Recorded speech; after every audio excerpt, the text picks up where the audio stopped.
আচ্ছা, আমি একটু আপনার কাছে জানতে চাচ্ছি যে আপনি যেটা বললেন যে মানে এখানে কি পাওয়া যাচ্ছে, কি দেখেছেন আপনি?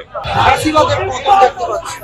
এই আমি ফাঁসিবাদ সরকার বলে কি হয় ধানমন্ডি ৩৫ প্রমাণিত যুগে যুগে শত বছর ধরে আগামী হাজার বছরে লোকজনের ফাঁসিবাদ হওয়ার সুযোগ পাবে না। মানুষ ভয় পাবে। এদেশের রাজনীতি এমন অবস্থায় দাঁড়াবে কেউ এক পাশে চুরি করার সাহস পাবে না। এই দেশের মানুষ মানুষকে সম্মান দিবে, অধিকার হরণ করছে না, মানুষকে বুকে ধরে। আচ্ছা, এখানে যে ভাঙচুর হয়েছে, আপনি কি ভিতরে গিয়েছিলেন? মানে কিছু দেখতে পেয়েছেন কিনা, ওখানে তেমন কিছু আছে কিনা? মানুষের ক্ষোভ, মানুষের ক্ষোভ বহিঃপ্রকাশ এমনভাবে হয় সেটা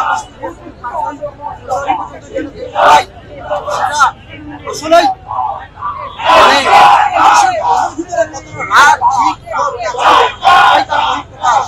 বাইক থেকে উস্কানি দিলে দেশের মধ্যে উস্কানি দেওয়া রাগ নয়, দেশের ভিতরে উস্কানি দেওয়ার জন্য সে বাইক থেকে যে প্রোপাগান্ডা ছড়াচ্ছে, মিথ্যা প্রোপাগান্ডা ছড়াচ্ছে, এর কোনো সেটাই এগুলোর জন্য আমরা কেউ দায়ী না। সে তার পাপের জন্য আজকে তার ফল পাচ্ছে। বাবার মানিকে সে নষ্ট করছে, জাতিকে অপমানিত করছে এবং তার নিজের লোককেও, নিজের দেশের লোককেও, নিজের পার্টির লোককেও বিপদগ্রস্ত করছে। সে পালিয়ে গেছে, মুজিব পালিয়ে গিয়েছিল, সেও পালিয়ে গেছিল। সবচেয়ে গণহত্যাকারী হত্যাকারী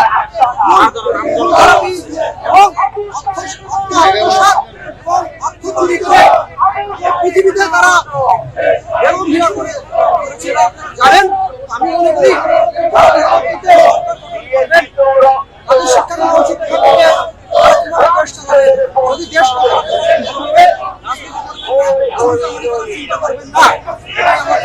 ধন্যবাদ আপনাকে।